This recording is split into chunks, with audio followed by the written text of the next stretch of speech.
Tole hordoftoonni baadiyyaatu akkam jirtu kun baadiyyaatu bidhaa baadiyyaatu anaaf dinsirii kutaa sadaffaa qabatee dhufee jira. Warri haaraa taatan subscribe fi like gochuu hin dagatina. Warri immoo subscribes likes gochaa nu gargaaraa turtan ammallee galata qabdu. Commenti jalatti immoo yaada keessan nu barreessaa, yaadni keessan nu jajjabeessa. Kanaaf akka hordofii keessan nurraa hin hambisne isiniin jenna. Kutaa sadaffaa mee jalqabuu dura kutaa lammaffaa bakka itti dhaabne yaada ture yaadannee itti deebina. Ergamanni barumsaa cufamee booda adaadaa kiyya bira Finfinneen dhufan ture. Akkanuma hanganna tokko dubartiin afaan Amaaraa qofa beektu tokko kan hiriyaa adaadaa kootii taate mana dhuftee waan hin beekneef karaa gubbaatti argeen Anchi badde lamatti noo badde ati badde ishii jedheen afaan Amaaraa haasa'uu kooti. Dubartittiin kan silaa fuula ifaadhaan na dubbisuuf harka bal'istee gara kootti dhufaa turte. Akkuma dubbii koo dhageessen battaluma jijjiiramtee harka ishee na dubbisuuf natti aggaamaa turte. Kaballaa gootee maddii koo gubbaa boqochiifte. Imimmaan iyyuu koo dursee akkuma dhangala'uu eegaleen mana keessaa dhagaanii maatiin adaadaa koo gadi yaa'an. Maalinni maal taate? Jecha ariifattee gadi baatee dhufte adaadaan. Anchi mina ayinat baaraqee ልጅ ነው jettee hiriyaan ishee gaaffidhaan. ምን አድርጎ ነው? Adaadaan koo itti mufattee anis akkumaan boo'ettiin jira badde na shaalኝ jettee dubartittiin. Jennaan garaa kootti dhuftee dheekkamsaan maal jettee natti maaliif akkas jette? jecha qonxoo xaanatti gadhiiste. Ani isa isheen dhuftee hin beekneefin maaliif baddeettiin jedhe malee maalan balle lafumaa kaatee na kabalte miti.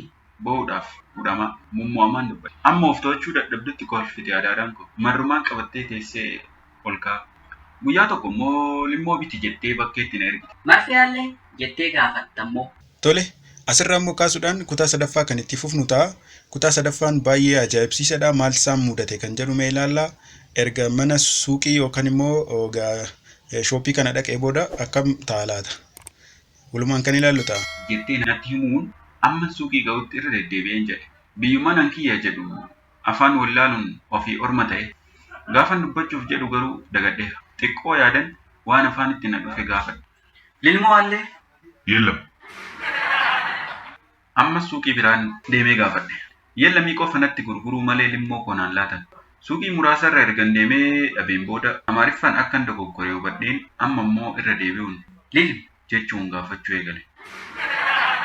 Garuu bitee galuuf hin carroomne. Gaafa manatti galee waan hin jedhee fi ta'ee manatti himu garuu natti kolfan.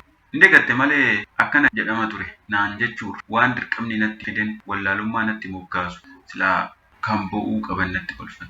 Ergaan dinsirii badde jedhu muudannoo koo kan ganna gara Finfinnee dhufuu erga na yaadachiise kan biraas ittan siniif dabala.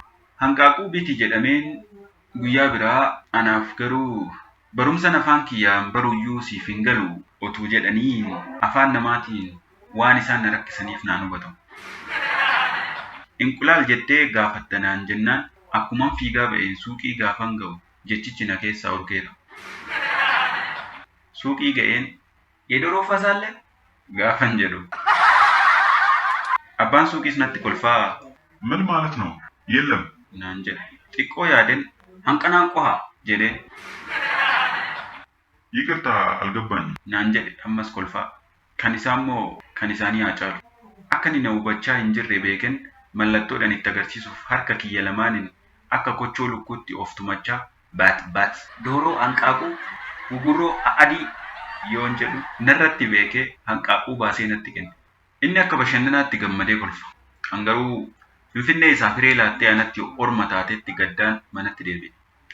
Adaadaan koo sagal gaggaragalchitee na dhungattee akka waan Amaariif beekumsa isa dhumaa fi dirqama ta'etti ishoo kana booda ji'uma tokko as teenyan ni fixxa. naan jette. Akkan itti fide quban qabdu ishee. Yoon itti messi muka kolfaa waan na godhaniif xis ximbaan jenne. Maal jedheefi deebisuu akkan qabu yeroo muraasaaf yaadee jechuun dhabu seeta.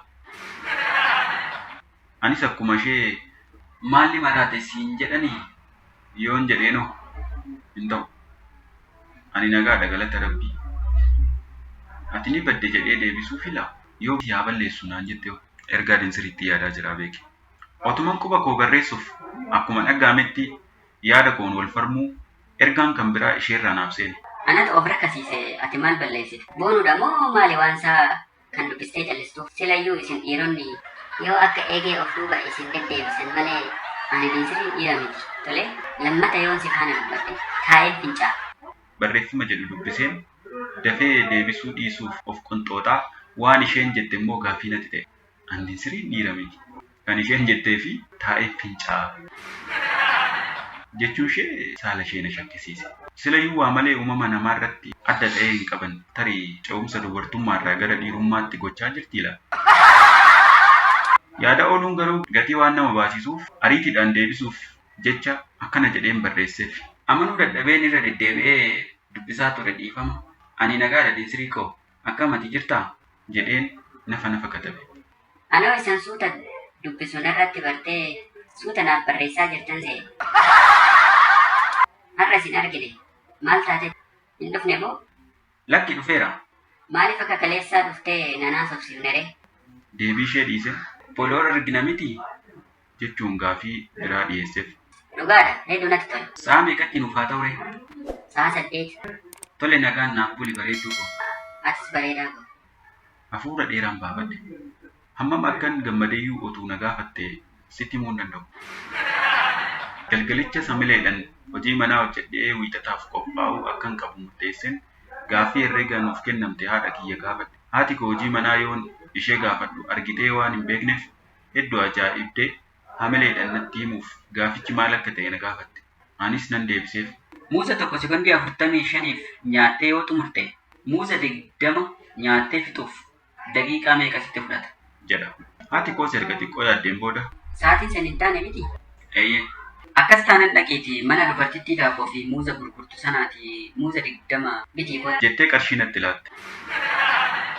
Anis qarshii harkaa fuudheen ba'uun suuqii deeme. Achi ga'ees muuza 20 akka naaf kennitu dubartittii gurgurtu gaafadhe. Isheenis lakkooftee naaf kennaa. Daabboon moo bitattu ree? Kan ittiin nyaattu immoo? Naan jette. Lakki muuza qofan barbaadeen. Ankanii jedhu isin daabboo erga narraa bituu dhiistanii turtaniif maal daabboon koo isinitti hin tolle? Akkam hin tolle ree? Daabboo keessan gaariidha dhugaa. Daabboo keessan baay'ee mi'aawa. Yoon jedhu gargaartuun isaanii achi jirtu tokko kolfite. Maaltu si kofalchiisa intalaa? Daabboon koo mi'aawu moorii? Abbaa rifeensaa waan hin jedhe seeteetiif diramtuun kun jedheen anis gidduun. Jaartifis dubbiin kolfaa intalaa gallaan. Badasi diramaa mucaa jetteen haariite. Muuzi 20 fudheen haadha koo biraan barruulee kiyya of dura godhee taa'e. Dhuftee? Egaa amma daqiiqaan siif qaba. Muuza 20 hammamitti akka nyaattee fixxu ilaalla. Jettee tokko quncistee natti laatte. Anis 1 2 3 jechaa gaafan 10 ga'u kaasan jalaan haqqisaan irraan na mudde. Tasuma qaamni kiyya hollatee dafqa danfuu eegale. Haati koo hedduu rifatte. Waan qabduuf gadhiistuu ollaalle. Na jala haxaa'uudhaaf muddamaa. Amma gaaffii akkanaa ijoolleedhaaf laatu yookiin qarshiitti nafne yookiin mucaa kootti nafne. Jettee oliif gadi mana keessa naannaa na tajaajilaa. Angaruu beellama kiyya boriif hin yaadde. Dhukkubsadhee dinsiriirraa finnaala isa jedhu malee waan kaasa baasan na godhaa jiru homaattuu lakkoof. Xiqqoo turee natti wayyaa dhufe. Lammata yoo ishiin gaaffii akkanaa isinii laatte hin hojjedhu jedhii beekumsa argachuuf malee du'uuf barattamu. Na bira teessee akkan wayyaa ilaaluuf harka ishee adda koorra keessee haati koo. Ganama akkan yaadda'e osoo hin taane fayyeen ka'e. Guyyaan sanbata. Yeroon immoo yeroo itti beellama dinsiriif sa'a 8 sa'a 2tti qophaa'uu eegalan. Wantoota gochuu qabuun lafa kaa'adhe. Rifeensa kiyya kutachuun qaba. Huccuu kiyya bareedina isa dhumaa naaf kennu erga miiccadheen booda gara mana rifeensaan deema. Akkuma mana rifeensaa ga'eenis namtichi rifeensa kutu sun maamila isaa faana wal falmiitti ture. Maamilichis akkamitti warri rifeensa qabaniin qixasiif kafalla jedhaan. Inni immoo keetiyyuu caaluu qaba. Rifeensa faffacaatee teessu funaananii sirreessuun salphaa sitti fakkaate jedhaan. Ol seenee teessuma gubbaa akkuman taa'een sareen fuuldura teessuma cinaatti quuphantee jirtuun arge. Akka waan foolii foonii fudhattee eegee raasaa teesseetti. Sindhibu namni kun al tokko ajaa'iba. Anatu moluu isa godhe sanuu akkamitti guutuu kaffalanaan jedha. Odeessaa rifeensa naa guutuu eegale. Sarittiin quuphantee jirtu sun xiyyeeffannaan harka isaa ilaalaa utaaluuf aggaamtee deebichi. Haalli ishee kun immoo bitaanatti gallaanin sareen kun maaliif callisee harka kee ilaala jedheen. Sareen koo moo kan sidhibu al tokko otuma naasa'uun tasa gurra namaa muree buusa. Sarittiinis isa nyaachuuf as teessi malee hamaa yaaddee miti. Isaanaan jedhu lubbuu natti mi'eesse. Callisuun qaba jechuudha jedheen yaade qalbii kootti. Maqaan keenyu jettee ture amma Caali. siiniin eda kubbaa miilaa ilaalte maan jeen akkam taate? Caali. Duudan ta'e gowwaatu jira moo? Kanan kaasa falbaasa irraa hafe gurra muree naambisuu fi dinsirii koorraa. Sa'aan ga'ee uffadhee bareeden daawitii fuuldura dhaabbadhee jira amma. Waan hin qabadhee fi dhaquun yaade. Garuu qarshii an qabu xiqqoo waan ta'eef tarii yoo akka carraa wal dhuggachuuf fa'aa dhufte hin beekamu waan ta'eef gaafa ishii na dhungattu akkan dhandhammii koo itti mi'aawu qabu namani. Kanaaf immoo chokoleetii baay'isee nyaachuun qabu. Damma qoonaan jechuu qabdi kaa. Sa'aatiin 6 ta'eera. Chokoleetii 10 immoo biteen giphii yookaan kiisa keewwadheen qaba. Akkuma konkolaataa seenanis chokoleeta tokko qalam godheen ergan fixee booda ammas lafumaffaa dabalee jennaan dubartiin na bira teessee jirtu tokko erga irra deddeebitee na hubatteen booda Maal dhala koo maaliif waan mi'aa heddummeessita? Ilkaan kee balleessu? naan jette na gorsuuf arraba qajeelfataa. An garuu sababa kiyya waan hin beekuuf dubbii ishee utuu homaattuu hin lakkaa'iin callisee kan biraa dabaladde. Siiniin jedhaam ilma koo. Naan jette ammas irra deebite. Akaakaan koo waggaa 160 jiraatee du'e arme yoon jedhu Argite waan mi'aawu heddummeessuu dhiisuu irraati qaba akaakaan kee. dogoggortaniirtu. Sababa kanaaf miti. Maaliif ree? Waan isa hin galchine keessa otoo hin galin waan jiraateef. Raajidha abbaa koo. Ijoollumti si anaa kun. Garuu hin xumurre callistee dhuma hanga bakka buutuu geessutti deemte malee. Ergan konkolaataa irraa bu'een booda kanan dhufuu kiyya dinsiriitti bilbilee hime. Asumaan jiraan? Naan jette. Eessa? Bakkuma itti konkolaataa irraa bu'an? Ol deemee gad deebi'us garuu dinsirii arguu hin dandeenye. Dubartii furdoo akka ishiitti kan rifeensa dheeraa arguyyuu garuu ishiidha si'een tilmaame. Harka bal'istee na waamte dinsirii ta'uu ishiiti. Waan akka haaraatti uumamte fakkaattee mul'atti. Ijatti golgaa godhattee rifeensi asii dhufeen isaa hin beekamne tokkos dugdarraan jigeeru. Hidhiiwwan ishii sun diimataniiru. Guutumaan guututti waan akka haaraatti namaan tolfamne fakkaannaniin of duuba deebi'e. Of duuba akkuman tarkaanfii 2 deebi'een dhaabbadde. Dinsiriin fuuldura kolfaa natti dhufaa jirti. Golgaa ijaa ammaa ol butaadha kan natti deemtu. Akkuma natti dhiyaachaa dhufteenis funyaan isheetti qabattee fi akka hin teenye hin beeke. Silas funyaan ishee amma na bira geesseetti. Guutummaan qaama ishee natti mul'ata. Guddinni ishii hin jijjiiramne. Rifeensi ishiis hidhiin ishiis garuu kan duraarraan adda. Amma hidhiin kun ni nyaatama moo ni dhungatama jedheen qalbii kootti. Maaliif jennaan guddina isaarraa kan ka'e afaan na buutee qaaruu kiyya bokoksuu waan danda'uuf yoon sadarkaa sanarra ga'eef jechuu kooti. Baga nagaan dhufte. Jechaa erga harka 2 natti bal'istee booda hammattee ofitti na maxxansite. Mormi koo morma ishee irra qaxxaamure. Lapheen koo harma ishee itti maxxane. Harki ishee lamaan maramee na hidheera. Hidhaa lafaa. Hidhaa lubbuu kan jaalalaa kan sekoondoota muraasaaf addunyaa biraatti na godaansise. Fira fagoo ture wal arge fakkaata akkaataan dubbisa ishee. Anis ofirraanfadhee harma ishee gidduutti maxxanee yeroo muraasaaf ergan boqodhee booda gaafa isheen na gadhiistu miira mirqaananiin walirra gaaffii nageenyaa dhiyeesseera. Atis nagaadha miti? Nagaa. Fayyaadha miti? Fayyaa. Maatiin kee nagaadha miti? Nagaa. Abbaan keessa? Nagaa. Haadhi keessa? Nagaa. Akaakaan guddatanii? Inuma muuxata fakkaata. Gaariidha egaa jedheen waan dubbadhu dhabee callise dhumarra. Ishiin garuu Bakka tokko teenyee shaayii buna jechaa yoo haasofne wayyure. naan jettee hoteela fuuldura keenyaan gara gamaatti mul'atu ilaala. Jedheen akka nama hin dhageenye yaadan garuu qarshii gibbii kiyya keessatti lakkaa'an ture. 6tu jira. Harka kiyya qabattee shaayii buna jechuuf gara hoteelichaa jalqaba millatteetti akkuma miila fuuneen mana suuraa tokko gaafa geenyu Yaadannoo gaarii akka nuuf ta'u yoo suura kaaneewu. yaada jedhu dhiyeessite. Anis hin mormine. Daqiiqaa 5 gidduutti akka ba'u nutti himnaan yeroo tokko kophaa kaane. Si'a 2 immoo ol faana kaane. Akkuma waan fuudha feerumaaf qophaa'aa jirru fakkaata haalichi.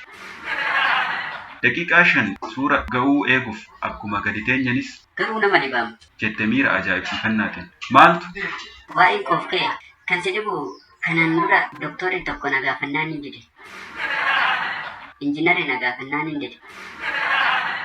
sooressi meeqallee otuu na kadhatanii tole hin jenne siif garuu taate mataa isaatii nan of keessatti si arge sin dhibu. Golgaan ija ishee funyaanitti hin qabanne san oldeeffataa. Baay'ee nama dhiba malee jedhee akka isheen jara maqaa waamtu faana wal bira qabdee na tuffataa jirtu otuman beeku. Nama waaqni otoo uumee hin raawwatiin gidduutti irraanfatee dhiise ta'uu ishee waan hin beekneefis ta'a jedhee man dhiise qalbii kootti. Waan kana gidduutti suura keenya akka ba'ee nutti himan. Bakka teenye kaanee akkuma suuricha ilaaluuf qaroo keenyatti aggaamnanis kun immoo ana miti jettee of haalte Diinsirii. Kan eenyu ture situ ka'ee miti jedhe namtichi suuraa nuuf kenne. An callisee dhaabbadheera. Maal an jaldeessan fakkaadha mooree? Erga dhalattee reefu har'a suuraa kaateen si'a. Garuu jaldeessa ta'uu kee suura ka'uun dura beekutu sirra ture. Kaameraa waanuma ati qabdu kaasee waan inni itti eda'es irraa hir'ises hin qabu obboleettii koo. Erga ittiin jedhee booda miti ree obboleessoo jedhee natti millata. Ani garuu deebiin qabu maalan jedhas immoo. Akka nama homaa argaa fi dhagaa hin jirrettiin haga ishiin suura fuutee hin deemna jettutti keenyaa manichaarra suuraalee jiran daawwataa ture. Amma hoteelicha geenyeerra.